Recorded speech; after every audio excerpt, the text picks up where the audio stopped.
A Werewolf Romance, written by Georgina Anderson. Prologue. The weapon. They say the sea keeps secrets. That's a lie. The sea doesn't keep anything. It takes. It drowns. It remembers.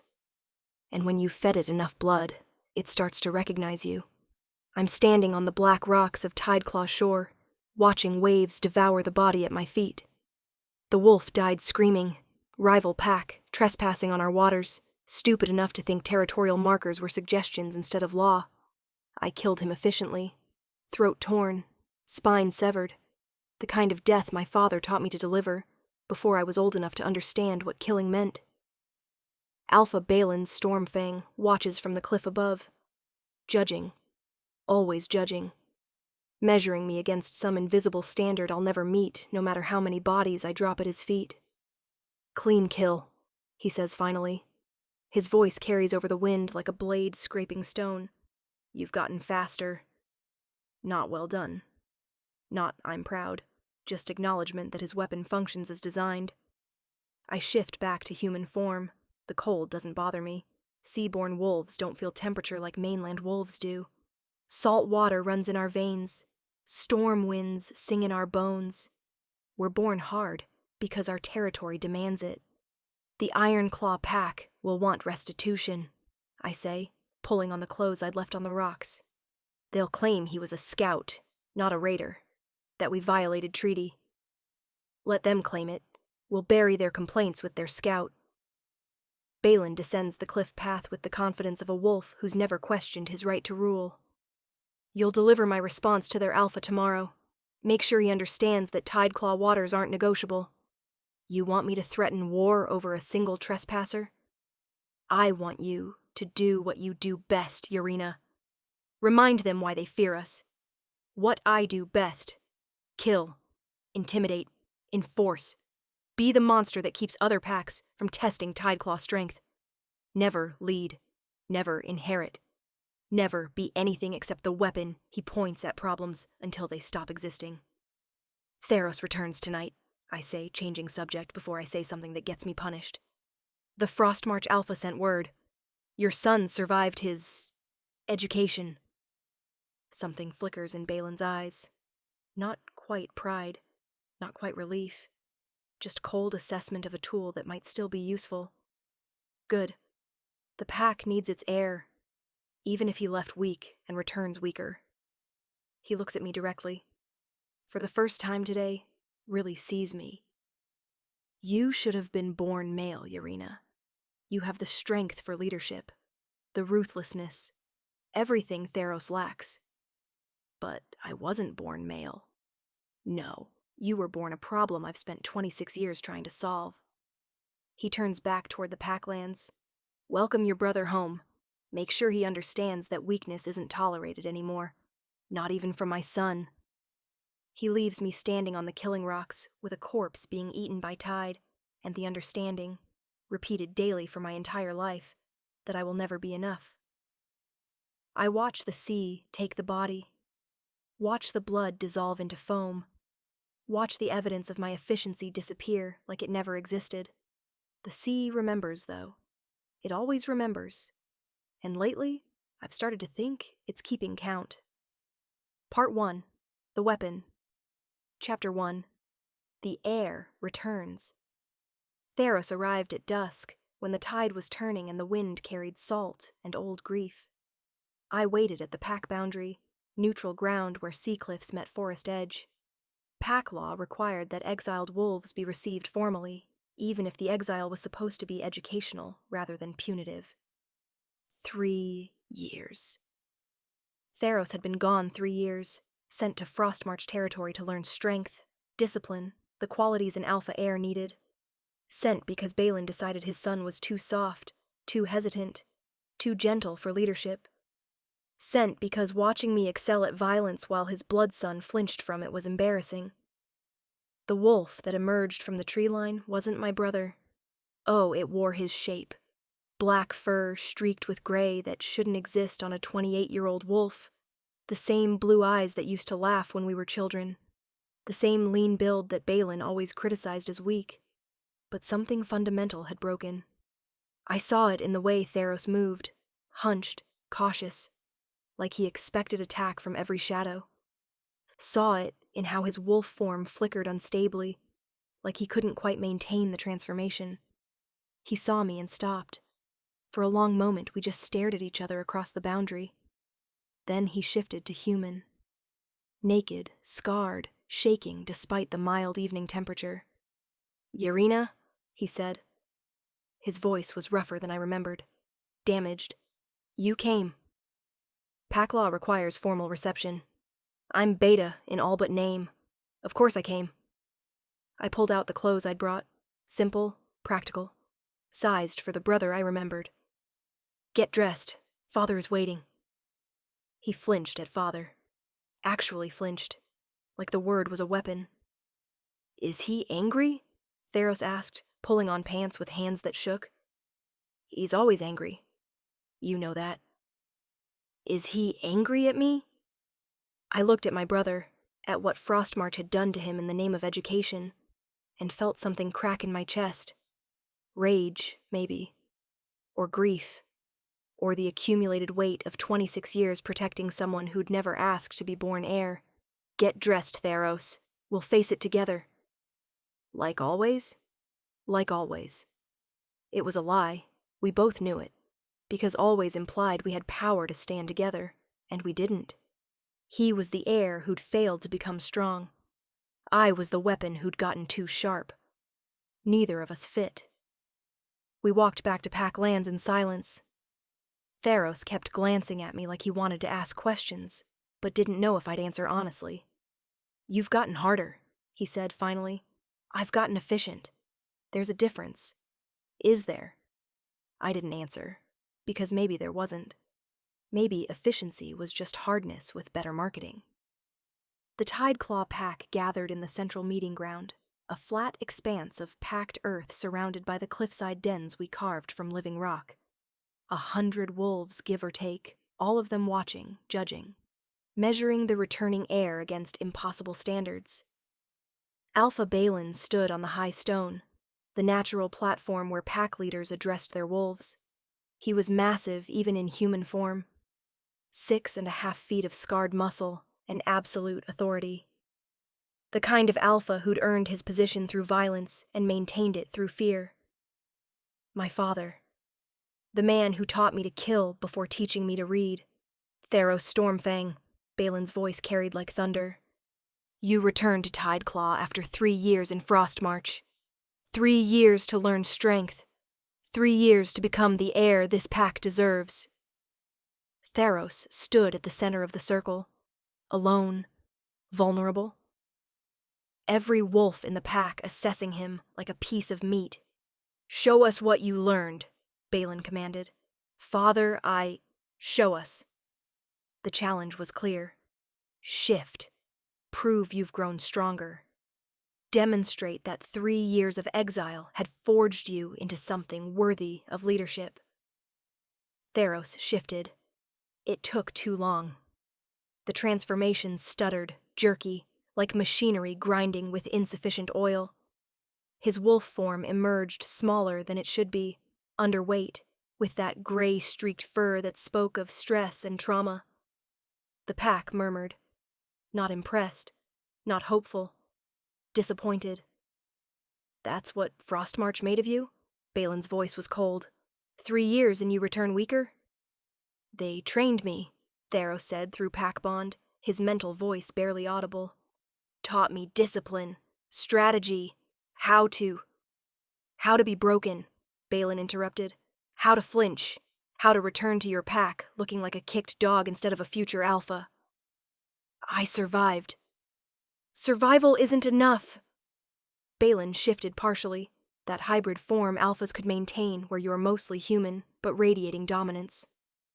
"I sent my son to become strong. I received back a wolf too damaged to lead. Tell me, heir of Tideclaw, what use are you to this pack?" Silence. Theros had no answer, because there wasn't one. He'd been sent to become alpha material and returned as something even more broken than when he left. I stepped forward. Didn't think. Just moved. He survived Frost March, I said clearly. That's more than most wolves can say. Their training breaks 9 out of 10. Theros endured. That takes strength. Every wolf turned to look at me, including Balin. Yarina, he said. My name like a warning. Did I ask for your assessment? No, but you asked what use he is.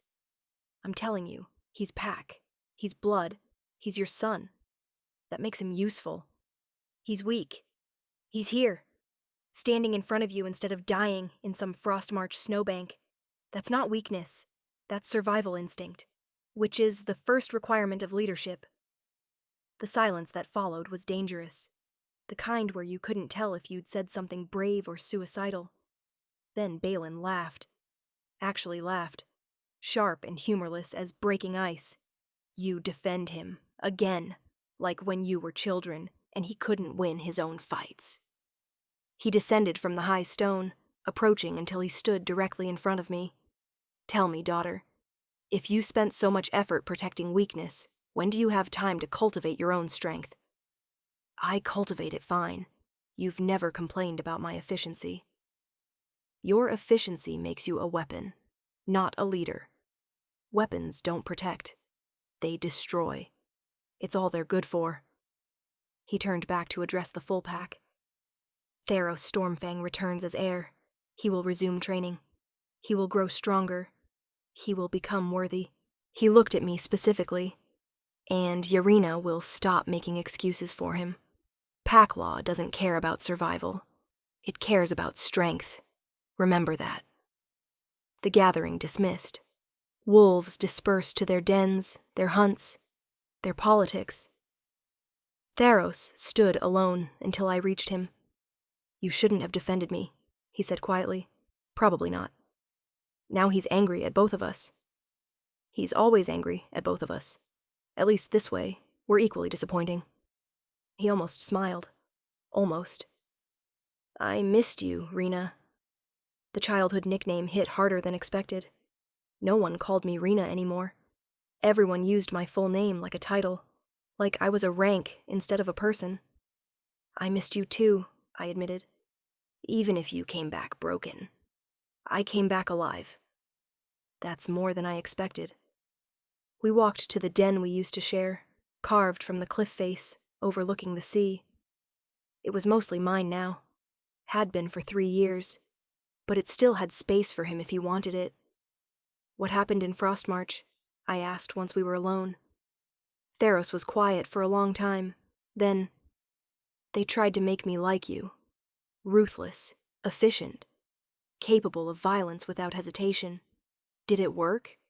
No. It just taught me how to survive being hurt. That's not the same as becoming strong. He sat heavily on his old sleeping pallet. I don't think I can do this, Rena. Can't be what he wants, what the pack needs. Then what can you do? I don't know. But I'm tired of trying to become someone I'm not. I understood that. Spent my entire life being exactly what Balin wanted. Sharp, ruthless, efficient. And it still wasn't enough because I was born wrong. Born female in a pack that only valued male strength. We'll figure it out, I said. Another lie. Rest. Recover. Tomorrow the politics start again. He nodded, curled up on his pallet like a wounded animal seeking safety. I watched my brother sleep and wondered how many more times I'd have to protect him before it killed one of us. Chapter 2. The Hunt. 3 days after Theros returned, Balin called a territorial hunt. Not for food, for dominance. To remind the neighboring packs that Tideclaw wolves were apex predators who didn't respect boundaries when we wanted something on the other side. The target was Ironclaw territory, specifically their northern forests where they kept hunting reserves. Balin wanted to poach their game, mark their trees, violate their space as retaliation for the scout I'd killed on our shore. Politics through provocation, his favorite strategy. You'll lead the hunting party, Balin told me. We were in his den, reviewing maps and territorial markers. Theros sat silently in the corner, included in strategy meetings but not consulted. 20 wolves, Fast strike. Take what we want. Leave evidence that we were there. That's a treaty violation, I said. That's sending a message. The message being that we're willing to start a war over one dead trespasser? The message being that Tideclaw doesn't ask permission. He looked at me directly. You have a problem with that? I did. Several problems. But voicing them meant being labeled soft, hesitant, weak, everything Balin couldn't tolerate in his wolves. No problem. When do we leave? Tonight. New moon. You'll have darkness to hide your approach. He traced the border on the map. Theros goes with you. I froze. He just got back. He needs recovery time. He needs to prove he can still function. 3 years away made the pack doubt him. He shows strength on this raid or confirms their doubts. Balin's tone allowed no argument. You wanted me to give him a chance. This is it. This is a test designed for failure. This is pack law. The weak die. The strong lead. Theros gets to choose which one he is. After Balin dismissed me, I found Theros in our shared den, staring at the sea. You heard, I said. I heard. I'm going on the raid. I'll probably get someone killed. Father will be disappointed, but not surprised. His voice was flat, empty. It's almost refreshing, knowing exactly how you'll fail in advance. You're not going to fail. I failed the moment I came back weaker than I left. Everything after is just confirming what everyone already knows. I wanted to argue, to tell him he was wrong, that he could prove himself, that one hunt could change how the pack saw him. But I'd watched pack politics my entire life, watched wolves rise and fall based on single moments of strength or weakness, watched reputation get built or destroyed in one hunt, one fight, one display of dominance or submission. Theros was right. He'd already failed. This hunt was just documentation. Then we make sure you don't die proving it, I said. Stay close to me. Follow my lead. Do exactly what I tell you. That's not proving strength. That's hiding behind my sister. That's surviving to fight another day. There's no honor in dying to prove a point. Isn't there? At least it would be over. The resignation in his voice scared me more than his weakness. Because resignation was giving up, and wolves who gave up didn't last long in Tideclaw. You're not dying on this hunt, I said firmly. I won't let you. You can't protect me forever, Rena. Watch me. Chapter 3. Blood on the Moonlands. We crossed into Ironclaw territory at midnight, 20 wolves moving silent as smoke through forests that didn't belong to us. I led. Theros stayed close, too close, hovering at my shoulder like he expected attack from every shadow. The rest of the hunting party spread out in tactical formation. Young wolves, mostly. Eager to prove themselves. Happy to violate treaty if it meant earning status. Reserve grounds ahead, I signaled through pack bond. Ironclaw keeps their prey animals here. We take what we can carry, mark their borders, leave before their patrols find us. And if they find us anyway? Asked Mira, one of the younger females. Then we run. This is provocation, not invasion. We're not dying for it. We reached the reserve. Deer grazed in moonlit meadows. Fat, lazy, unafraid because they'd never been hunted here. Ironclaw protected this land zealously, kept it pristine for their alpha's personal hunts. Violating it was the equivalent of spitting in their leader's face. Take 3 deer, I commanded. Mark the trees, make it obvious we were here. Then we leave. The hunt itself was easy, almost boring. The deer barely fought. Within minutes we had our kills, our territorial markers placed, our mission complete. That's when everything went wrong. Patrol incoming, one of the scouts warned through bond. 15 Ironclaw wolves, moving fast. Fall back, I ordered immediately. Abandon the kills. We're leaving. No, Theros' voice cut through pack bond. Sharp, certain, wrong. I turned to look at him. He stood over one of the deer carcasses, shifted to human form, pulling something from his pack. A cloth. White cloth. The color of surrender. Of truce flags. Of, "What are you doing?" I demanded. "Proving I'm not weak. Proving I can make decisions. Proving..." He looked at me with those blue eyes that used to laugh. "Father sent me to prove myself. I'm proving myself." By doing what? By giving Ironclaw wolves exactly what they want. An excuse to retaliate. A target to focus on. He smiled. It didn't reach his eyes. By being the sacrifice that makes Tideclaw look strong instead of looking like raiders. Understanding hit like ice water. "Theros, no. Tell Father I died bravely. Tell the pack I redeemed myself. Tell..." His voice cracked. "Tell yourself this wasn't your fault. You tried to save me. I just didn't want to be saved anymore." The Ironclaw patrol burst into the clearing. Theros raised the white cloth. Surrender. Treaty protection. Guessed right. He was claiming formal capture under pack law instead of dying in combat, which meant Ironclaw could take him prisoner. Legally, by his own choice. "Run!" I shouted to my wolves.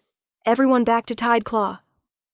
But Theros was speaking to the Ironclaw leader, offering himself, trading his freedom for safe passage for the rest of us.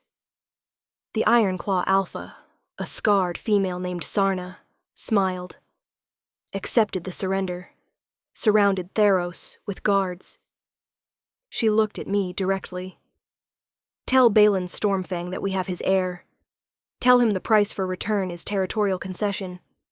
Tell him his son will be treated according to pack law, no better, no worse." He surrendered voluntarily, I said. Legal distinction that mattered. That means he's a prisoner who came willingly. We'll hold him until Tideclaw apologizes. Appropriately. She gestured. "You have safe passage to leave. Use it before I change my mind." My wolves were already running, fleeing back across the border before Ironclaw decided 20 prisoners were better than one. I stood frozen, watching guards surround Theros, watching my brother, broken, desperate, suicidal, get exactly what he wanted. A way out, a way to matter, a way to die that would look like sacrifice instead of surrender. "Rena," Theros said quietly through our bond. "Go, please, don't make this harder. I can fight them. We can..." "No, you can't, and I don't want you to." His mental voice was calm, at peace.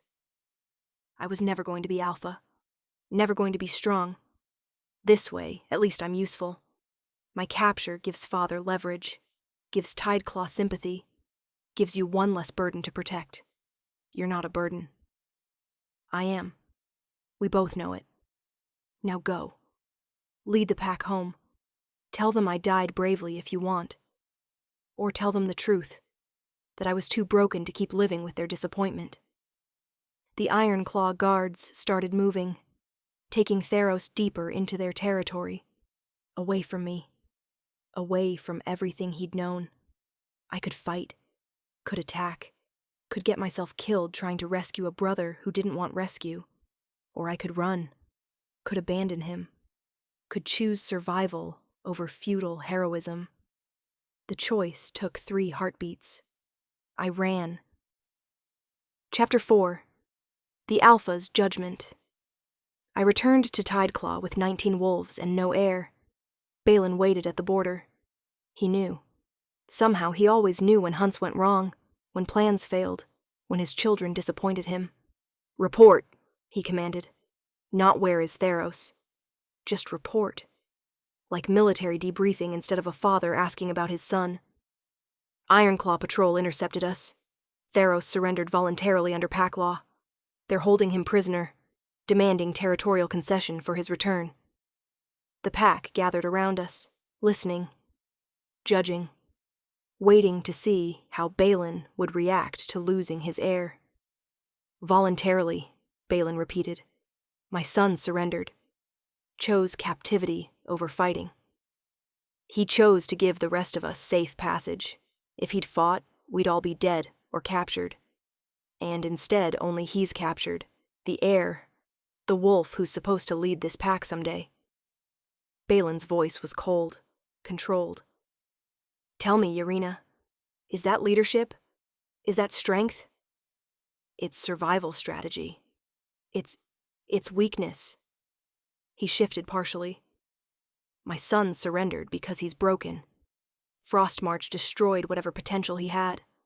And you brought him back here, presented him to this pack, defended his right to stay. I brought him home because he's family. He's liability. Balin looked at the assembled pack. Let this be a lesson. Weakness isn't tolerated. Not in common wolves. Not in the Alpha's son. Not from anyone. You're not going to negotiate his release? I asked, shocked despite knowing better. I'm going to let Ironclaw keep him. Let them waste resources holding a useless prisoner. When they realize he has no value, they'll return him or kill him. Either way, the problem resolves itself. He's your son. He was my son. Now he's a disappointment I don't have to look at anymore. Balin dismissed the pack with a gesture. Walked away from the border like he'd just discussed weather instead of abandoning his heir to enemy captivity. I stood frozen, understanding settling like stones in my chest. He'd planned this, sent Theros on the raid knowing he'd fail, knowing he'd either die or do something desperate, knowing that either outcome eliminated the problem of having a weak heir.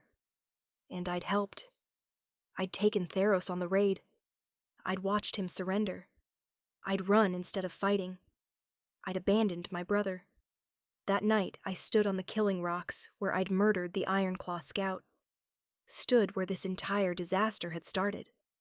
Watched the sea devour the shore and wondered how many more bodies I'd feed it before I ran out of people to protect. You're thinking about rescue. The voice startled me. I turned. One of the older beta wolves. Casa. Scarred, gray-muzzled, retired from active fighting, but still sharp. Don't think about it, or don't do it. Both. Theros made his choice.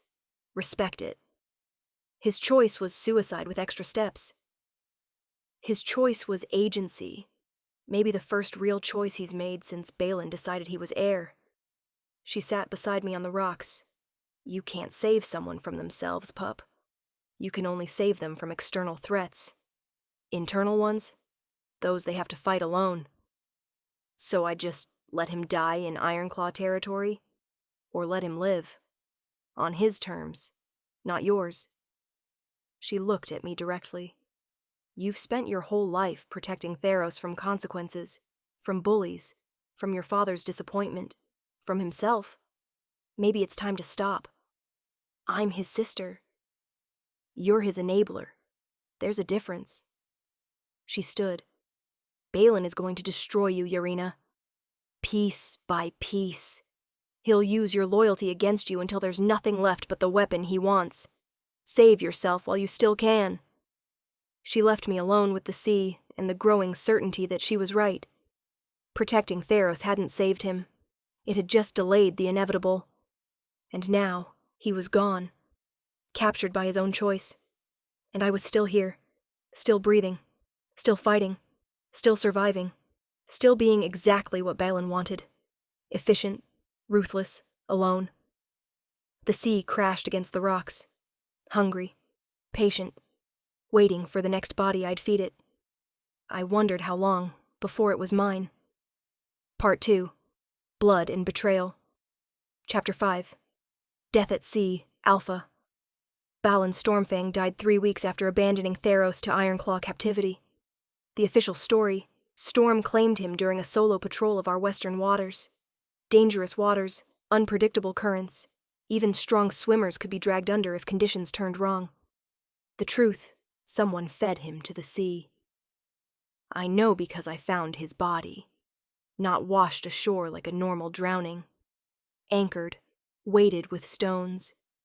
Hidden in a tidal cave where only wolves who knew our coast intimately would think to look. Someone had killed him. Made it look like accident. Then disposed of the body with enough care to suggest premeditation. I should have reported it immediately. Should have called the pack together. Should have screamed murder and demanded investigation. Instead, I cut the anchor stones free. Let the tide take him. Let the sea finish what someone had started. Because Balin's death solved problems. Removed the alpha who'd sent his son to be broken, then abandoned him to die. Removed the father who'd spent 26 years treating me like weapon instead of daughter. Removed the leader who ruled through fear and called it strength. If someone murdered him, they'd done Tideclaw a service. I walked away from the tidal cave and said nothing. 3 days later, the sea returned his body, washed up on the killing rocks where I'd stood so many times. Bloated, damaged, barely recognizable except for the alpha marks on his skin, ritual scars that declared his rank. The pack gathered, mourned, performed the death rites, and I stood silent, watching them grieve a monster, wondering who else knew the truth. Yarina. Euron Blackmaw appeared beside me. Balin's younger brother. Beta Wolf who'd spent decades in his brother's shadow, doing the quiet work of pack administration, while Balin claimed glory. We need to talk, privately. We walked to the edge of the gathering, far enough for privacy, close enough to appear respectful of mourning customs. The Moonhowl Council meets in 3 days, Euron said quietly, to determine succession. You'll stand for consideration. I'm not. You're the strongest wolf in this pack. Everyone knows it. You've done everything an alpha does except claim the title. He studied me with dark eyes that missed nothing. Balin held you back because you were female. The pack won't make that mistake. They'll choose strength over tradition. Will they?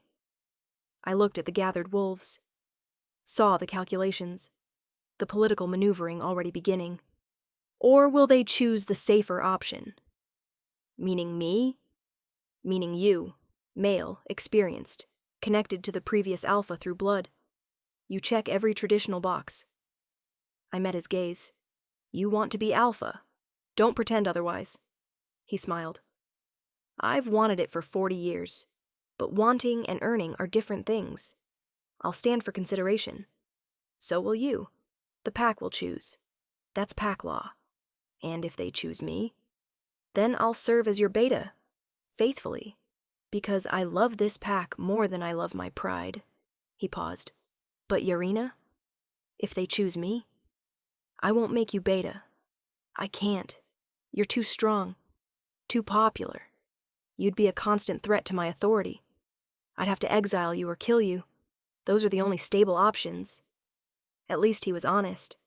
Most wolves would have lied, pretended friendship, promised partnership while planning elimination. 3 days, I said. Then the pack decides who we become. 3 days, he agreed. May the strongest wolf win. Chapter 6. The Moonhowl Council. The Moonhowl Council met under the full moon, ancient tradition for choosing new alphas. The entire pack assembled in the sacred circle, that natural amphitheater carved into the cliffs where our ancestors had made decisions for generations. I stood in the center with Euron, the 2 candidates, the 2 possible futures for Tideclaw. The Elder Council, 5 wolves who'd served long enough to transcend active pack politics, sat in judgment.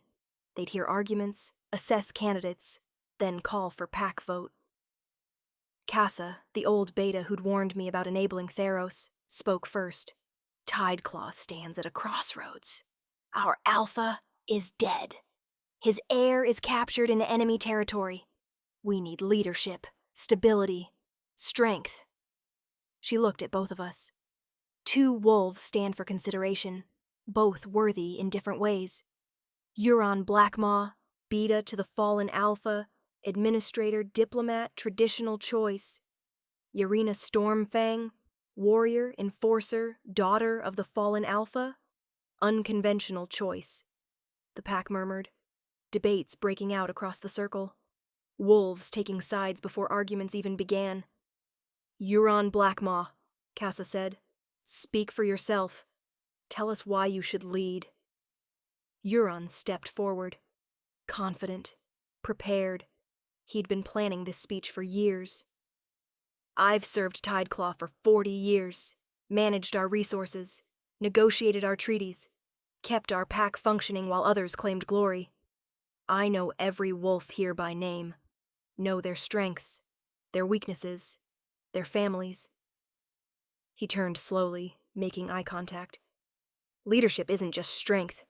It's wisdom, experience, the ability to make hard decisions without letting emotion cloud judgment. I offer that leadership.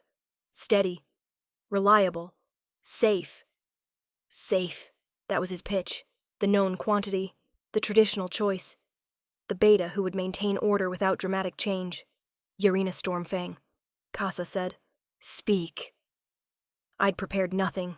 Hadn't expected to actually stand here. Hadn't let myself believe the pack might choose me despite everything Balin taught me about my place. So I spoke truth instead of strategy. I'm 26 years old. I've killed 37 wolves defending this territory. I've negotiated 6 treaties. I've led every successful hunt for the past 5 years.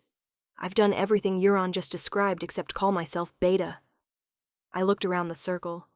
You all know me, know what I'm capable of, know that I'm strong enough to lead and ruthless enough to protect us. You're also female, someone shouted from the crowd. Alphas are male. That's tradition. Traditions change when they stop serving their purpose, I countered. Strength doesn't care about gender. The wolves I killed didn't fight softer because I'm female. The territories I defended didn't need less protection. Leadership is earned through capability, not born through biology. More murmurs. Louder now, arguments intensifying. You're Balin's daughter, another voice called. You just continue his brutality, his cruelty.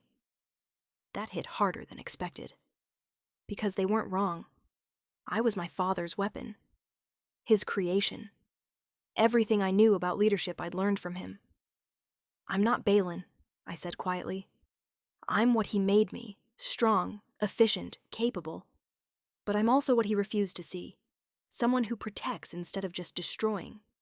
Someone who might lead differently. Might, Euron said, speaking up for the first time during my argument. That's the key word, isn't it? You might be different. You might lead well. You might change. But I will be steady. Will be experienced.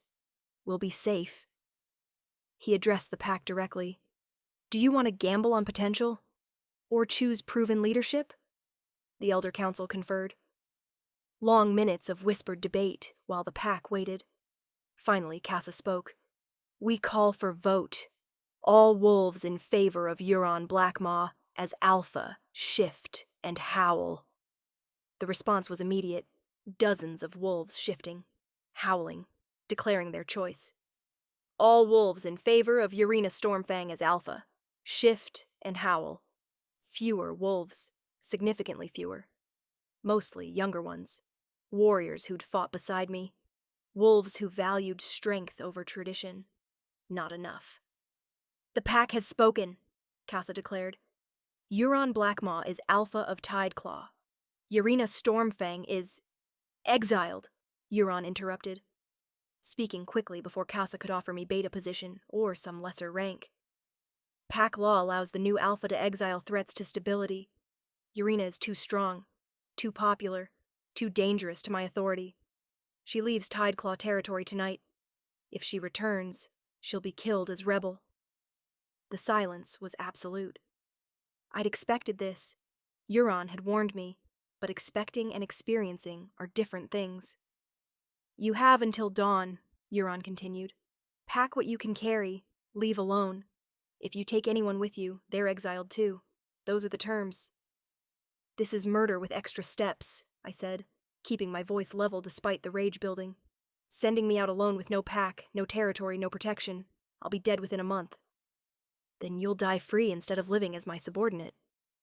He almost looked apologetic. Almost. I'm sorry, Yarina, truly. But I can't rule with you here. The pack would always be divided. This is necessary. Necessary, I repeated. The same word Balin had used to justify every cruelty. You sound like him already. I left the sacred circle, walked back to my den, started packing the few possessions that mattered. Weapons, clothes, the small, carved stone Theros had given me when we were children. Behind me, the pack celebrated their new alpha. Their safe choice, their traditional leader. They'd rejected me, exiled me, sent me to die alone, just like they'd abandoned Theros. I was halfway through packing when Casa appeared. "Euron's afraid of you," she said without preamble. "Knows you're stronger, knows the pack would follow you in any conflict, so he's removing you before you become rebellion." "I wasn't planning rebellion. Doesn't matter. Your existence is rebellion. That's why you have to go." She pulled out a map. Ember Coast, 300 miles south. Territory claimed by no pack because it's too harsh to settle. But there are lone wolves there. Exiles, rogues, survivors. You might find shelter. Might. Better than staying here and dying when Euron decides exile isn't enough. She handed me the map. "I'm sorry, pup. You deserved better than this." I deserved nothing. That's what 26 years taught me. She left me to my packing. An hour before dawn, I stood at the boundary one last time, looking back at the territory I'd defended, the pack I'd protected, the family that had rejected me. Then I crossed into unclaimed lands and didn't look back. Behind me, Tideclaw howled, not in mourning, in celebration of stability, of safe leadership, of the dangerous wolf who'd been successfully removed. I ran south, toward the Ember Coast, toward survival or death, toward whatever came next for wolves with nowhere left to go. Part 3, Ember and Ash. Chapter 7, The Ember Coast. I reached the Ember Coast 7 days later. 7 days of running through unclaimed territories, avoiding packlands, hunting alone, sleeping in hollow trees and shallow caves. 7 days of being a lone wolf. The thing pack wolves feared becoming. The living ghost that existed between territories without protection, without bond, without purpose beyond survival. The Ember Coast earned its name. Black sand beaches, volcanic rock, steam vents that turned the shoreline into something alien and hostile. Territory that no pack wanted because it gave nothing back. Couldn't support prey animals, couldn't shelter large populations, couldn't be anything except what it was. Wasteland, perfect for exiles. I was hunting seals, one of the few food sources that tolerated the harsh coast, when I felt the presence. Another wolf. Watching, evaluating, deciding if I was prey or threat or something worth ignoring. I shifted to human form. Stood on the black rocks. Hands visible. Non-threatening posture. "I'm not here for territory," I called. "I'm not here to challenge anyone, I'm just passing through." "Everyone passes through." The voice came from behind me. I spun. He stood on a higher outcropping. Human form. Tall, maybe 6'3", lean muscle built for endurance rather than power. Covered in scars. Literally covered. Face, torso, arms, all marked by violence that should have killed him, but somehow hadn't. His eyes were gray. Wolf gray, not human gray. The color of storm clouds and smoke and things that burned. "You're not passing through," he continued. "You're running. There's a difference." "Fine, I'm running." "Happy?" "Not particularly. Running wolves usually bring trouble." He descended the rocks with casual grace that spoke of familiarity with this terrain. "What pack?" "Tideclaw. Was Tideclaw. Now I'm no pack." "Exile?" "Yes." "Crime or politics?" "Politics. I was too strong. New Alpha didn't want the competition." He studied me for a long moment. "Yarina Stormfang. I've heard of you. The Alpha's daughter who killed more wolves than her brother. The weapon who should have been heir. How do you—" "News travels. Especially news about powerful wolves getting exiled. Every rogue and outcast wants to know if you're opportunity or threat." He smiled. It didn't reach his eyes. "I'm Kale Ashbound. This is my territory. Such as it is. I thought the Ember Coast was unclaimed. It is, because I kill anyone who tries to claim it. He gestured to the wasteland around us. This is where the world sends its broken things. Exiles, rogues, wolves who don't fit pack structure. I make sure we all leave each other alone. It's not ruling. It's moderation. You're a lone alpha. I'm a survivor who happens to be strong. There's a difference. He sat on the rocks, casual, unthreatening, but I could feel the violence in him. Coiled, ready. What do you want, Yarina Stormfang? Food, shelter, time to figure out what comes next. And after you've figured it out? I don't know. Maybe revenge. Maybe rebuilding. Maybe just surviving until surviving stops mattering. Honest. He stood. You can stay. There are caves in the northern cliffs, sheltered, relatively warm. Hunt for yourself. Don't bother the other exiles. Don't try to build pack here. Those are the rules. And if I break them, then I kill you, or you kill me. Either way, the problem resolves. He started walking away, paused. Word of advice? Stop running. It's not the same as moving forward. He disappeared into the steam and volcanic rock. I stood alone on the black sand and wondered if I'd just met salvation or another kind of death. Chapter 8. Learning Ash. 3 weeks on the Ember Coast taught me several things. 1. Cale Ashbound wasn't exaggerating about the broken things.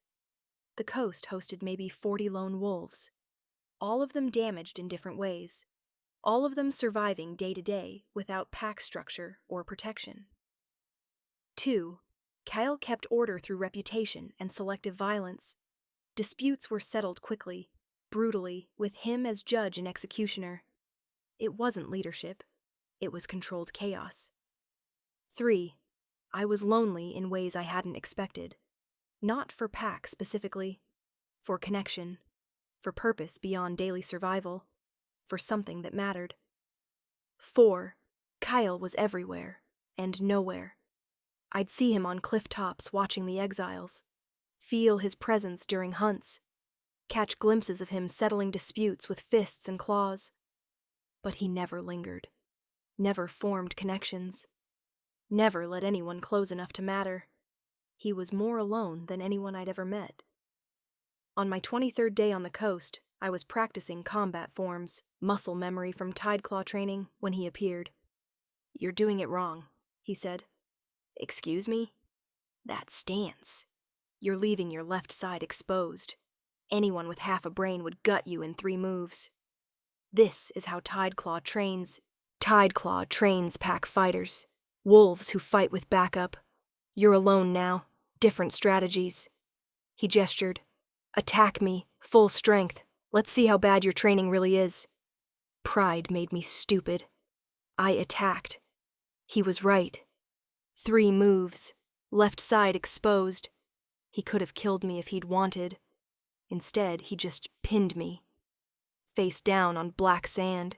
His weight pressing down. Voice in my ear. Lone wolves don't fight fair. Don't rely on pack tactics. Don't leave openings because there's no one to cover them. He released me. Again. This time, think like you're alone. We fought for an hour. He dismantled every technique I'd learned. Showed me where pack training failed individual combat. Taught me to fight like I had no backup, no support, no safety except my own strength. It was humiliating, enlightening, necessary. You're better than I expected, he said afterward. We sat on the rocks, watching steam rise from volcanic vents. Most exiles give up, stop training, stop caring. You're still fighting. What else would I do? Survive, hunt, exist. That's what most wolves do here. He looked at me directly. You're different. You're not here to escape. You're here to rebuild, to figure out what comes next. How do you know that? Because I was the same way. 10 years ago, before I realized that rebuilding requires more than one wolf. He stood. Come back tomorrow. Same time. I'll teach you more. If you want. Why would you help me? Because training you gives me something to do beyond moderating broken wolves. Because you're interesting. Because, he paused. Because I'm tired of being the only one who still fights. Even when there's nothing left to fight for. He left before I could respond. I sat on the black sand and wondered if I'd just found a teacher, an ally, or something more complicated that I didn't have words for yet. Chapter 9. The Alliance forms. Training with Kyle became routine. Every morning, 2 hours. He taught combat, survival, the brutal efficiency required for lone wolf existence. He was good. Better than good. He fought like someone who'd learned every lesson through blood and trauma, and the narrow survival of mistakes that should have killed him. Where did you learn this? I asked after he'd disarmed me for the 5th time in a row. Nowhere. Everywhere. 10 years of surviving alone teaches you what works. He handed back my blade. Again. This time, remember that your opponent won't give you time to think. We fought. I lasted longer this time. Almost landed a strike before he reversed it and put me on my back. Better, he acknowledged. You're adapting. Learning to think like a lone wolf instead of pack fighter. Is that a compliment? It's observation. Compliments imply caring about your feelings. I care about your effectiveness. Cold. Practical. There's a difference. He sat beside me on the sand, closer than usual. Tell me about Tideclaw, about what made you strong enough that your alpha exiled you. So I told him. About Balin. About being weapon instead of daughter. About Theros and his capture, and my failure to protect him. About the Moonhowl Council and exile. He listened without interrupting. When I finished, he was quiet for a long time. Your father was an idiot, he said finally. That's your analysis? He had a daughter strong enough to lead. Instead of training you for leadership, he turned you into a weapon. That's not strategy, that's fear. Kyle looked at me. He was afraid of you. Afraid of what you could become if you had authority to match your strength. So he kept you suppressed. He's dead now. And you're alive. Exiled. Surviving. That's victory, even if it doesn't feel like it. Victory would be having my pack, my territory, my brother safe instead of captured. Victory is breathing when everyone expected you to die. Everything else is just preferred outcomes. He stood, offering his hand to help me up. Tomorrow, same time, I'll teach you how to kill wolves larger than you. It's practical for our situation. He walked away before I could ask what our situation meant. Chapter 10. The Message. 6 weeks after arriving on the Ember Coast, a messenger found me. Young wolf, barely adult, terrified. He approached during evening hunt, white cloth raised, truce flag, guest right, formal protocols. Yarina Stormfang? He asked. That's me. I bring message from Ironclaw territory. He swallowed hard. From your brother. Everything stopped. Theros? He's alive? Yes, imprisoned, but alive. The messenger pulled out a letter, sealed with wax I didn't recognize. He asked me to deliver this, paid me everything he had, said it was urgent. I broke the seal. Read. Rena, I'm alive. Barely. Ironclaw holds me in their eastern fortress. They've been unkind, but not cruel enough to kill.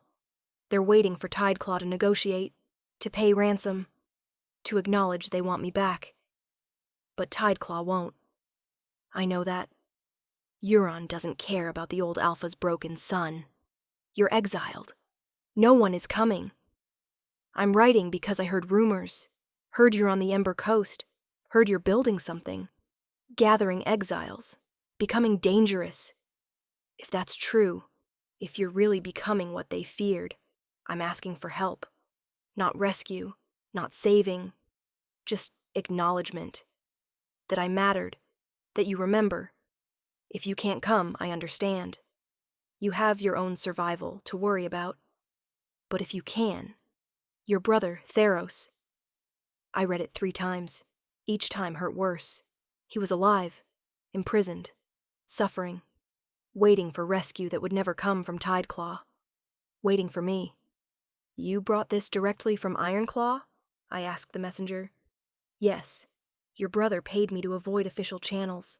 Said if anyone else saw it, you'd never get the message. Tell him. What? What could I tell him? That I'd come? That I'd save him? That I'd risk everything for a brother who'd chosen capture because he was too broken to keep living? Tell him I received his message. That I remember. That he matters. I looked at the young wolf. And tell him I'm coming. The messenger fled before I could change my mind.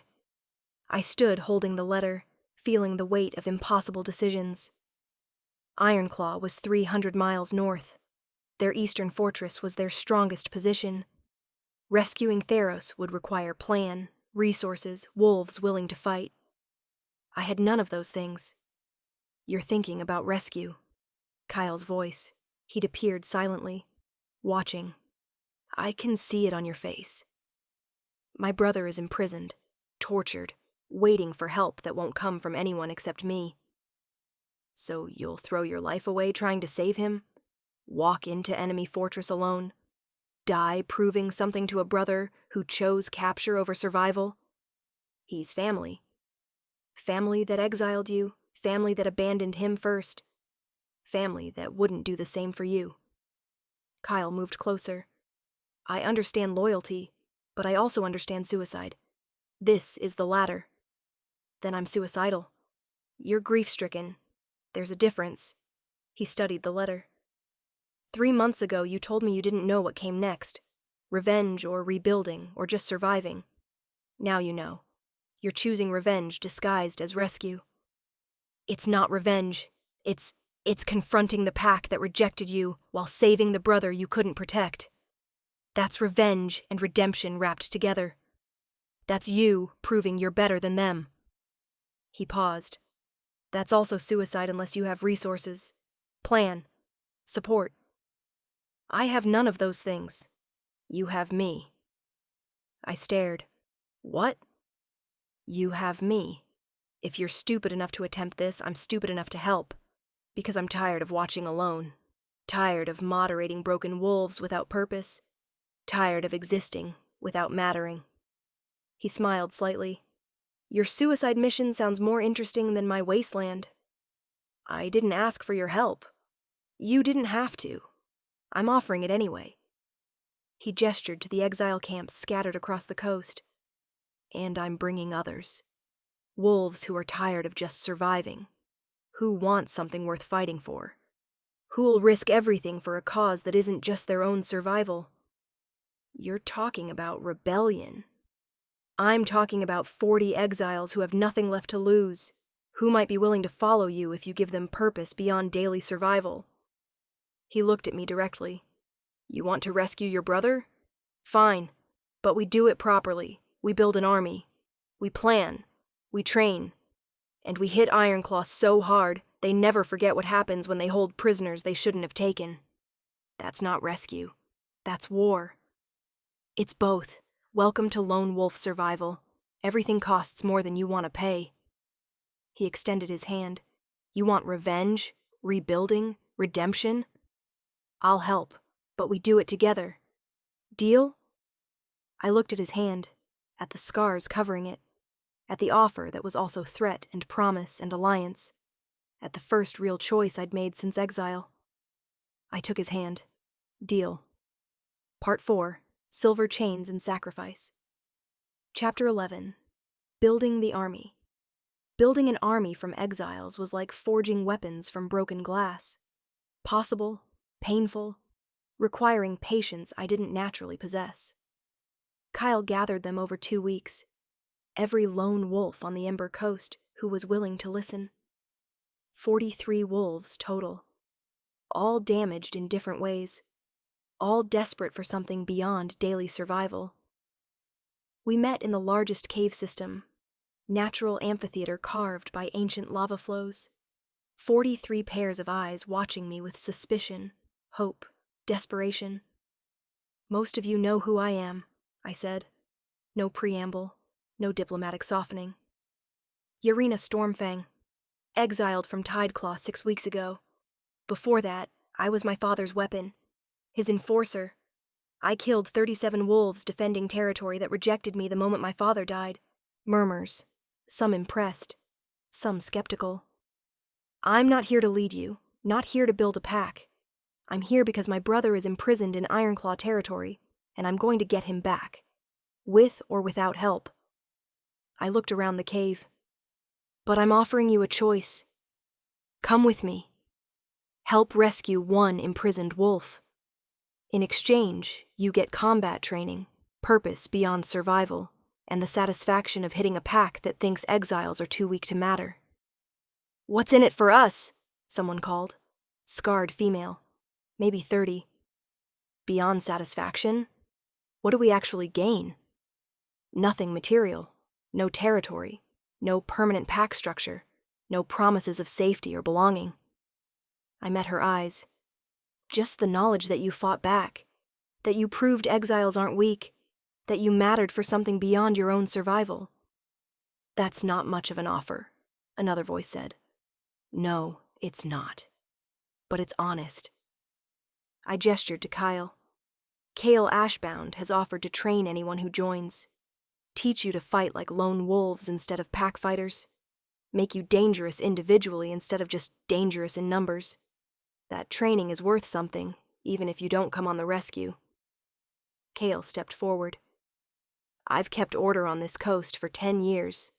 Prevented it from descending into chaos. Moderated disputes. Killed wolves who couldn't leave others alone. He paused. I'm tired of just maintaining. I want to build something, even if it's temporary, even if it falls apart after one mission. I want to prove exiles can be more than broken things waiting to die. Silence. Heavy. Uncertain. Then the scarred female spoke again. I'm in. My name is Senna. Exiled from Northmarch 3 years ago for killing my alpha's son when he tried to force bond me. I've got nothing to lose and everything to prove. Another wolf stood. Male. Young. Jorah. Exiled for being too weak to fight. I'm tired of being weak. I'll come. One by one, they committed. Not all of them. 27 out of 43. The others left, unwilling to risk what little safety they'd built. But 27 was enough. 27 plus Kyle. Plus me. 29 wolves to assault a fortress and rescue one prisoner. Suicide odds. But better than none. Chapter 12. Training the broken training began the next morning. Kyle ran it with brutal efficiency. No coddling. No accommodation for weakness. You learned, or you died, or you quit. Those were the options. Forget everything your packs taught you, he told the assembled exiles on day 1. Pack tactics assume backup, assume support, assume you're part of a coordinated unit. You're not. You're 29 individuals who need to function independently while supporting a common goal. Different mindset, different strategies. He split them into groups. Assigned each a specialty: stealth, assault, support, extraction. Rotated them through different roles until they could function in any position. I worked with the assault group, wolves who'd hit the fortress directly, while others provided distraction and cover. Wolves who needed to be comfortable with violence, with chaos, with the reality that some of them would die. You're too gentle, Kale said during one session. We were practicing breach tactics, how to get through defended positions without dying immediately. You're pulling strikes, holding back. Why? Because they're not enemies. They're exiles I'm training.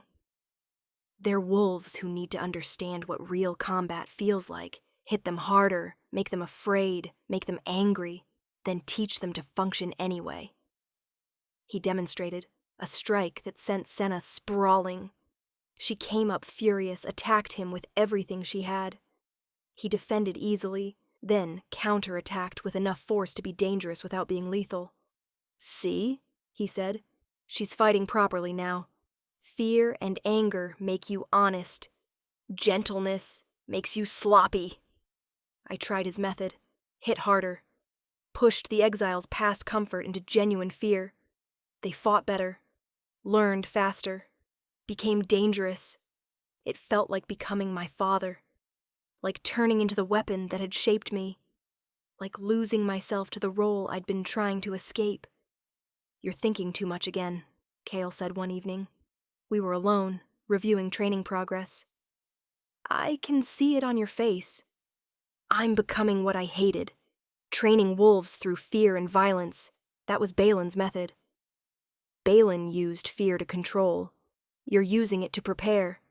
There's a difference." He sat beside me on the volcanic rocks, closer than necessary. Fear is a tool. Like any tool, it depends on purpose. Your father used it to maintain power. You're using it to keep these wolves alive long enough to matter. Does the distinction matter if the method is the same? Yes, because intention shapes outcome. Your father created weapons he could control. You're creating wolves who can save themselves. He looked at me directly. "You're not him, Yarina. Stop fearing you'll become him. The fact that you're worried about it proves you won't." His proximity was distracting. I'd noticed it more lately. How he stood close during training. How his hand lingered when correcting my stance. How his eyes followed me when he thought I wasn't watching. Something was building between us. Something neither of us had named or acknowledged. Something dangerous in its own way. "Tell me about your exile," I said, deflecting. "You've been here 10 years. What pack kicked you out?" His expression closed. "Does it matter?" "It matters to me." Long silence. Then, Windmarch Pack, Eastern Territories. I was their heir, being groomed for Alpha. Then I disagreed with my father about... He stopped. About methods. About how to lead. About whether strength required cruelty. He gave me a choice. Submit or leave. I left. That simple? That complicated. Leaving meant abandoning my pack, my family, everyone I'd been raised to protect. But staying meant becoming him. Becoming something that ruled through fear and called it strength. He looked at the exile camp. "So, I came here. Built this. Moderated broken wolves, because I couldn't lead whole ones. You could go back, challenge him, take your pack, and become alpha through violence, prove that strength is the only path to leadership. That's what he wanted, what he tried to make me." He met my eyes. "I won't give him that satisfaction. Won't become him to defeat him." I understood that. The fear of becoming what you fought against. The certainty that victory through their methods meant they'd already won. "We're quite a pair," I said. "Two exiled heirs trying to prove we're different from our fathers while using all their tactics. The tactics aren't the problem. The purpose is." He stood, offering his hand. "Come on, I want to show you something." Chapter 13. The night before Kale led me to the highest cliff, a volcanic outcropping that overlooked the entire Ember Coast. We could see the exile camps below, small fires, wolves gathering, training, living. "I built this 10 years ago," he said quietly. "This observation point. Wanted to see everything, to monitor, to stay distant enough to lead without connecting. Why are you showing me? Because I'm tired of being distant. Tired of monitoring without participating. Tired of..." He stopped. Started again. "You changed something. Showed up 6 weeks ago running from exile, and suddenly this wasteland felt like it could be more than survival." "I didn't do anything." "You gave them purpose. Gave me purpose. Made surviving feel like the start of something instead of the slow end." He turned to face me. "I've been alone for 10 years, Yarina. Chose it. Maintained it. Made it my strength. But watching you build this army, watching you prepare to rescue a brother who chose captivity, watching you become something beyond weapon..." He paused. "I don't want to be alone anymore." The admission hung between us. Vulnerable. Raw. Completely unlike the controlled, distant wolf I'd been training with. Kale. I know, wrong timing, wrong circumstances. We're about to assault a fortress on suicide odds. Emotional confessions before probable death are cliché. He smiled slightly, but I'm saying it anyway. Because if we die tomorrow, I want you to know. You mattered. This mattered. You made 10 years of exile worth surviving. I should have deflected, should have kept it professional, should have maintained the distance that kept feelings from complicating strategy. Instead, I kissed him, not gently, not tentatively. With the accumulated desperation of 6 weeks working beside someone who understood exile, who taught without controlling, who saw me as equal instead of weapon or threat. He responded immediately, pulled me closer, kissed back with the hunger of 10 years alone finally ending. When we broke apart, we were both breathing hard. That was stupid, I said. Completely stupid, he agreed. We're about to assault a fortress. This complicates everything. Everything was already complicated, he traced my face. One night. Let's have one night where we're not exiles or leaders or survivors. Just us, whatever that means. And tomorrow we fight. We rescue your brother. We probably die. But tonight? He pulled me close again. Tonight we're alive. That has to be enough. It was enough. We stayed on the cliff until dawn. Talking, touching, being two broken things that fit together in ways we hadn't expected. When the sun rose, we walked back to camp as leaders again, as strategists, as the wolves who would lead 27 exiles into battle. But something had changed. Some connection formed that couldn't be unmade. Some understanding that we weren't just allies anymore. We were something that didn't have a name yet. Something that felt like hope and terror combined. Something worth surviving for. Worth fighting for. Worth dying for, if it came to that. Chapter 14. The Assault. We hit Ironclaw's eastern fortress at midnight 2 weeks later. The fortress was exactly what scouts had reported. Stone walls, guard towers, defended gates. Built to withstand siege from organized packs. Not designed for the chaos of exile wolves who didn't fight by traditional rules. Our strategy was simple. Overwhelming confusion. 27 wolves hitting from 6 different directions simultaneously. No formation. No coordinated assault. Just chaos that forced defenders to split attention and resources. Kale led the northern breach, 5 wolves tasked with getting through the wall and creating exit route. Senna commanded the eastern distraction, 8 wolves making enough noise to draw guards. Jorah and his group handled southern suppression, keeping reinforcements from arriving. I led the extraction team, 5 wolves. Our job: get inside, find Theros, get out before the fortress could coordinate defense. It worked better than expected. And worse. The chaos was perfect. Ironclaw guards scattered trying to respond to multiple breaches. Their alpha was screaming orders, trying to organize defense against enemies who wouldn't stay organized. We breached the east wall, fought through the courtyard, reached the prison block, found Theros in the 3rd cell. He looked like death. Emaciated, scarred. Silver burns covering his wrists and ankles where they'd kept him chained, but alive, conscious, aware. "Rena?" His voice was rough, disbelieving. "You came. You actually came." "Of course I came. You're my brother." I broke the cell lock, cut his chains. "Can you walk?" "I can run if it means leaving this place." We ran, back through the prison, through the courtyard, toward the northern breach where Kale was supposed to be waiting with exit route. That's when I saw him, fighting the Ironclaw Alpha, one-on-one, keeping the massive wolf occupied so it couldn't organize pursuit. He was losing. The Ironclaw Alpha was larger, stronger, fighting with the fury of someone whose fortress had been violated. He'd already landed several serious strikes. Blood soaked Kale's fur. His movements were slowing.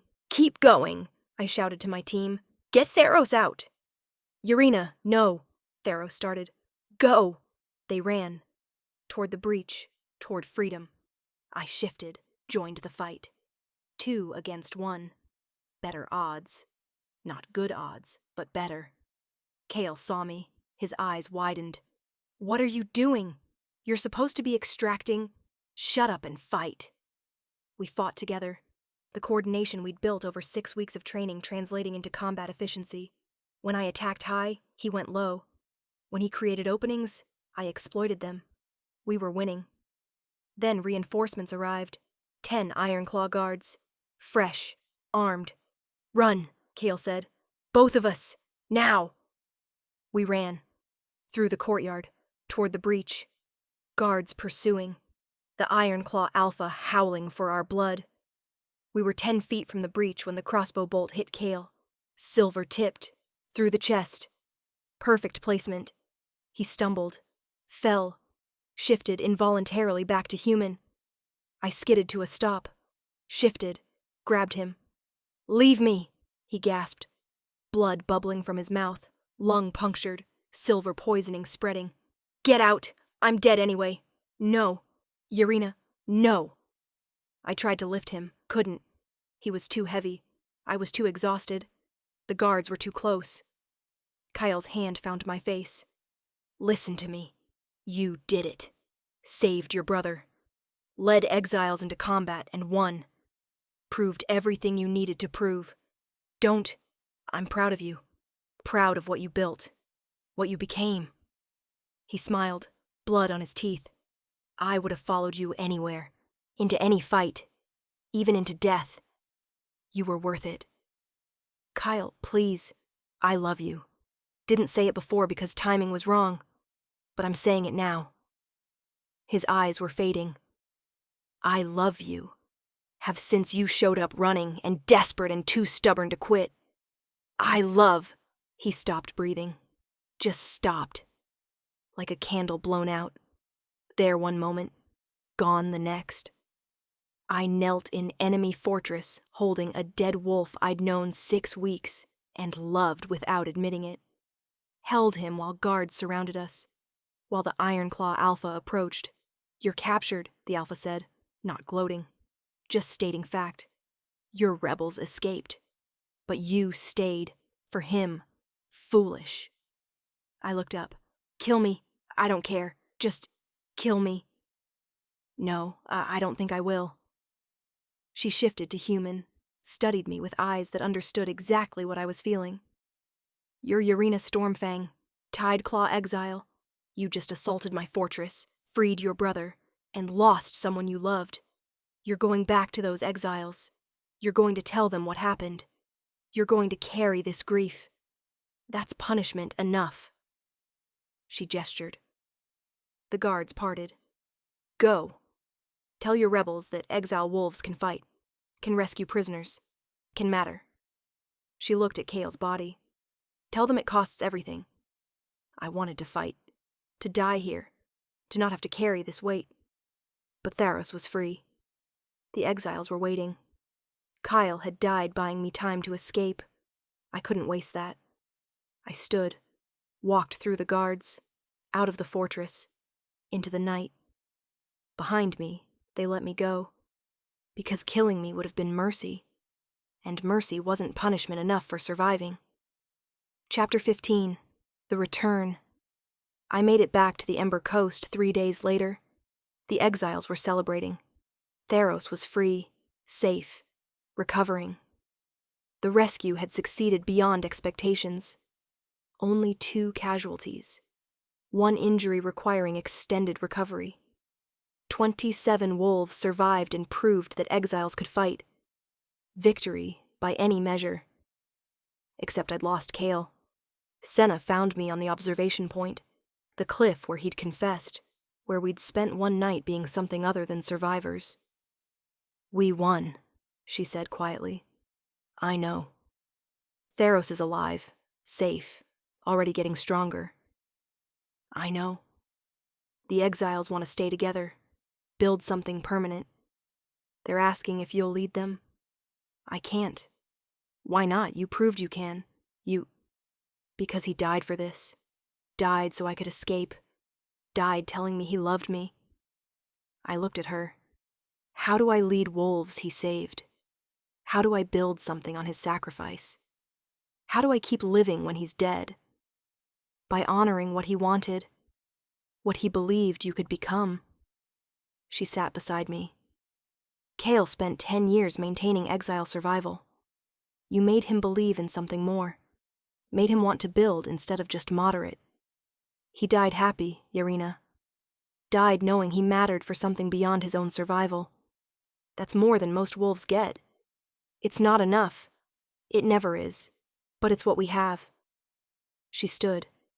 The exiles are waiting. They need to know if you're leading or leaving, if this was one mission or the start of something permanent. I don't know. Then figure it out. Grieve, rage, break, but then decide. Because Cale died believing you'd build something. Don't make him wrong. She left me alone on the cliff with grief and impossible decisions. Chapter 16. The Choice. I spent 3 days alone, grieving, raging, breaking into pieces that didn't fit together anymore. Then I went to find Theros. He was in one of the caves, recovering.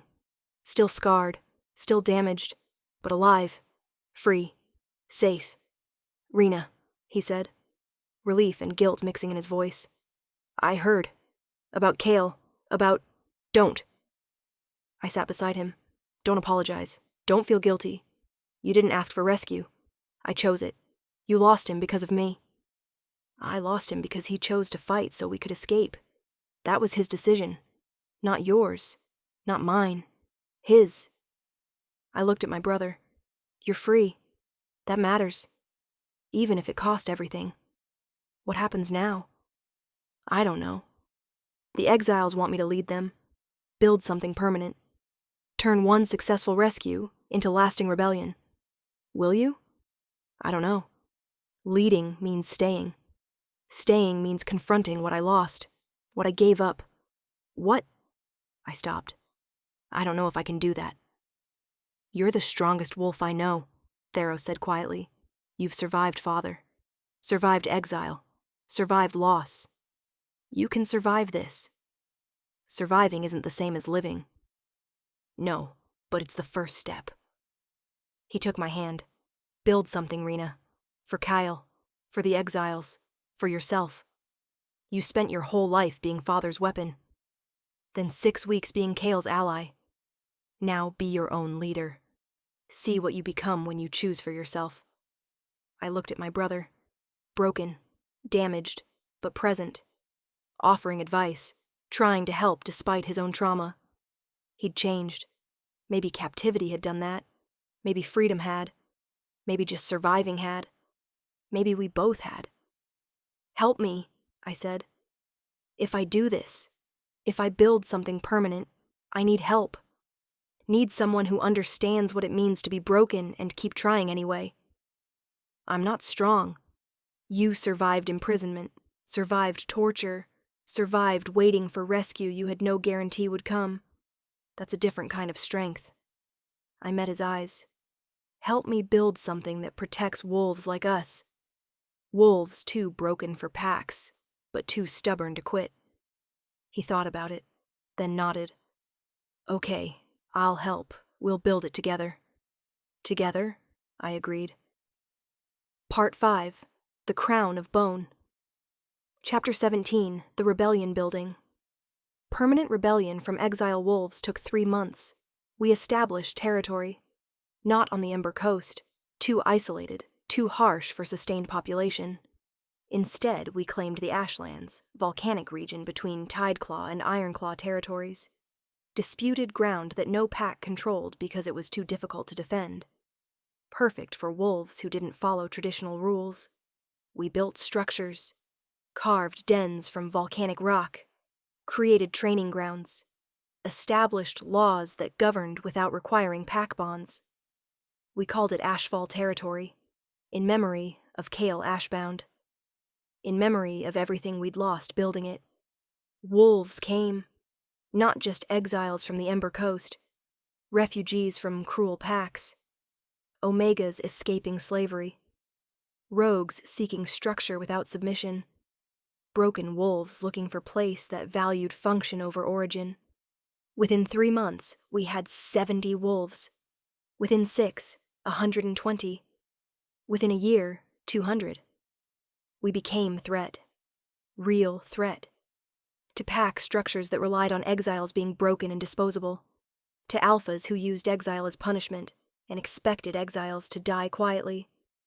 We proved that exile wolves could build, could fight, could matter, and that terrified them. Chapter 18.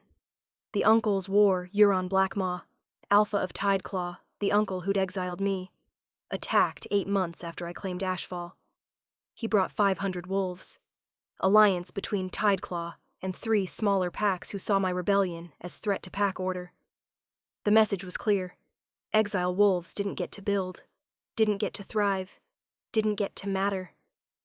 We had 200 wolves, outnumbered more than 2 to 1, defending volcanic terrain that favored mobility over numbers. I should have been terrified, should have questioned whether we could win. Instead, I felt cold, calculating. The weapon Balin had forged finally turning toward purpose that mattered. "They're coming for us," I told the assembled Ashfall wolves. 500 strong, led by my uncle, backed by packs who want us destroyed. They think we're weak, broken, easy to eliminate.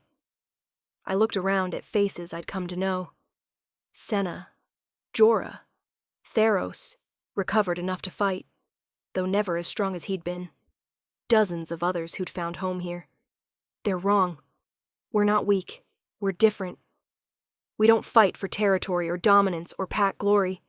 We fight for the right to exist, for the freedom to build something without pack bonds, for survival that matters beyond daily endurance. I shifted. My wolf form, gray-black, scarred, built for efficiency rather than beauty. Make them remember us. Make them understand that exile wolves aren't disposable, that we're dangerous specifically because we have nothing left to lose and everything to prove. We fought on the volcanic plains, 200 against 500, outnumbered, outmatched, but fighting with desperation that pack wolves couldn't match, because pack wolves fought for territory, for honor, for alpha commands. We fought for the right to exist. The battle lasted 6 hours. The ashlands turned red. Bodies covered the black sand. Pack wolves and exile wolves dying together in proof that both sides bled the same. Euron found me in the center of chaos. "Niece," he said. Not affectionate, just acknowledgement. "You've built something impressive. But it ends today. Pack law doesn't allow rebellions. Pack law exiled me, abandoned my brother, treated us as disposable." I circled him. "I don't follow pack law anymore. I make my own." We fought. He was older, more experienced. Trained alpha who'd earned his position through violence and politics. But I was everything Balin had made me. Weapon. Killer. Wolf who'd learned to fight alone and couldn't be intimidated by titles or authority. I was fury given form. Grief weaponized. Everything I'd lost. Father, pack, Kyle, innocence, hope. Compressed into strikes that landed with precision and rage. I killed him in under 3 minutes. Not because he was weak. Because I was stronger. Because exile had forged me into something pack wolves couldn't match. Because I had nothing left to lose except this territory and these wolves. Because I was my father's daughter. And some weapons are too sharp to control. When Euron fell, the battle shifted. The alliance broke. Pack wolves retreated, unwilling to die for someone else's conflict. We'd won. Ashfall territory remained. The rebellion survived. We'd proven that exile wolves could fight pack armies and win. But I stood in volcanic ash, covered in blood. Mine, Euron's, dozens of others. And felt nothing. No victory. No satisfaction. No sense that winning mattered. Just emptiness where purpose used to be. Chapter 19. The throne Tideclaw sent envoys 2 weeks after the battle. Not to fight, to negotiate, to offer something I'd never expected. The pack wants you back, the lead envoy said. Old Beta Wolf I recognized from childhood. Euron is dead. The Moonhowl Council convened. They're offering you alpha position, full rights, full authority, everything you were denied before. Why now? Because you proved you're strong enough. Because Tideclaw needs leadership. Because, he hesitated, because the pack made a mistake exiling you. They want to correct it. By offering me the position I should have had a year ago, before exile, before Kale died, before I built this, I gestured to Ashfall. That's not correction. That's convenience. It's acknowledgement. You were right. We were wrong. Come home. Home. The word tasted like ash. What happens to Ashfall if I accept? I asked. It dissolves. Wolves return to their original packs or join Tideclaw. Territory reverts to disputed ground. Everything you built becomes history. And if I refuse? Then Tideclaw chooses new alpha from their own wolves. And you continue here, separate, outside pack structure, forever. I looked at Theros, at Senna, at the wolves who'd built Ashfall from nothing. I need time to decide. The envoys left. I stood in the territory I'd built and faced the impossible choice. Go back to Tideclaw. Accept alpha position. Have power, territory, pack structure. Everything I'd been raised to want. Everything Balin had denied me. Or stay in Ashfall. Keep the rebellion alive. Maintain the territory that proved exile wolves could matter. Remain outside pack structure forever. You should go, Theros said that night. We sat on volcanic outcropping overlooking Ashfall. Take what you've earned. Lead Tideclaw. Prove you're better than father. What about you? I'll stay here. Help Senna lead Ashfall. Keep the rebellion going. He smiled. I'm not strong enough to be heir. Never was. But I'm strong enough to help broken wolves survive. That's enough for me. I'd be leaving you again. You'd be becoming what you were meant to be. That's not leaving. That's growing. Kyle died so I could build this. If I leave, then you honor his sacrifice by proving you can become more than what any single place defines. By being strong enough to lead the pack that rejected you. By showing mercy to wolves who didn't show you mercy. Theros took my hand. Go home, Rena. Rule them. Be the alpha father should have trained you to be. I'm afraid. Of what? Of becoming him. Of ruling through fear and strength. Of losing myself to the role. You won't. Because you're worried about it. Because you care about these wolves. Because you love instead of just dominating. He squeezed my hand. You're not father. You're better. Prove it by going back. Chapter 20. The Crown of Bone. I returned to Tideclaw 2 days later. The pack assembled in the sacred circle, same place they'd rejected me a year ago. Same amphitheater carved into cliffs. Same wolves who'd voted for Euron over me. But I was different now. Harder. Scarred. Built from exile into something pack wolves couldn't quite categorize. The Elder Council, now including Casa, who'd tried to warn me, presided. Yarina Stormfang, Casa said formally. You returned to Tideclaw 1 year after exile. The pack offers you alpha position, full rights, full authority, full acknowledgement that exile was mistake. Do you accept? I looked around the circle, at wolves who'd rejected me, at territory I'd defended, at the pack that had been mine before politics destroyed it. I accept, I said. On conditions. Murmurs. Surprise. First condition. Ashfall territory remains independent. No interference. No attempts to absorb or destroy it. Exile wolves get to keep what they built. Casa nodded. Agreed. Second condition. Tideclaw reforms exile laws. No more casting out wolves for politics. No more using exile as convenient elimination. Exile becomes last resort, not first option. Agreed. Third condition. I rule differently than Balin. No more weapon training children before teaching them to think.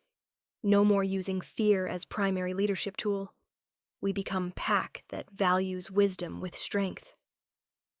That's ambitious, Casa said carefully. That's necessary. Or I stay in Ashfall and you choose someone else. Long silence. The Elder Council conferred. The pack murmured. Finally, agreed. All conditions accepted. Yarina Stormfang, will you lead Tideclaw? I will. The ritual began. Ancient words. Sacred oaths. The transfer of authority from dead Alpha to living one. When it finished, I stood as Alpha of Tideclaw. The position I'd been denied. The title I'd wanted. The power I'd fought for. It felt empty. Because Kale was dead. Because I'd sacrificed everything building Ashfall. Because the pack celebrating now had rejected me when it mattered. Because victory without joy is just survival with better titles. Epilogue. The sea remembers 6 months. As Alpha taught me that power and happiness are different things, I ruled well, reformed laws, established protections, made Tideclaw stronger through wisdom instead of just fear. The pack thrived, grew, became model for other territories. But I was alone. Alone in the Alpha's den that used to be Balin's. Alone in the role I'd inherited. Alone with decisions and politics, and the weight of leadership that never stopped pressing down. Theros visited sometimes. Brought news from Ashfall. The rebellion thrived. 250 wolves now. Growing. Building. Proving that exile wolves could create lasting community. He was happy there. Found purpose helping broken wolves survive. Found strength in being useful without needing to be powerful. He'd become what he was meant to be. I'd become what I was trained to be. And we were both successful, both alive, both leading. But I stood on the killing rocks most nights, where I'd murdered the scout that started everything, where Balin had judged me, where the sea had taken so many bodies. The sea remembered all of it, remembered every choice, every death, every moment I'd sacrificed something for survival. Do you regret it? Senna's voice. She visited occasionally, checking on the Alpha who'd built rebellion before accepting traditional power. Regret what? All of it. The exile, the fighting, losing Kale, returning here, becoming what your father wanted you to be. I thought about it. Really thought. No, I said finally. I don't regret it. Because regret implies I'd choose differently. And I wouldn't. Every choice, even the terrible ones, led here. Led to Ashfall existing. Led to reformed laws. Led to exile wolves having options beyond dying quietly. But you're alone. I'm alone, I agreed. I have power, territory, pack, everything I was raised to want. But Kale is dead. Theros is in Ashfall. And I rule wolves who rejected me when I needed them. That's not victory. No, it's success. There's a difference. I looked at the sea. Victory would be having everything. Success is having enough. I have enough to matter. Enough to protect. Enough to keep building something better than what existed before. Is that enough for you? It has to be, because it's what I chose, what I fought for, what I became. She left me alone with the sea and the understanding that some endings aren't happy or sad. They're just honest. I was Yarina Stormfang, Alpha of Tideclaw, builder of Ashfall Rebellion, survivor of exile and war and loss. I'd won everything except happiness, had power without joy, had purpose without peace. I ruled alone because everyone I'd loved was dead or distant, because leadership meant isolation, because the crown I'd fought for was made of bone, beautiful and terrible and heavy. The sea crashed against the rocks, hungry, patient, remembering. It had taken my father, taken the scout, taken 43 kills over 26 years of being weapon. It would take me eventually. All things returned to the sea, but not yet. Not while I had pack to lead, reforms to implement, wolves to protect. Not while I could still build something better than what came before. I turned from the killing rocks, walked back to pack lands, back to the role I'd earned and the loneliness that came with it. Behind me, the sea howled.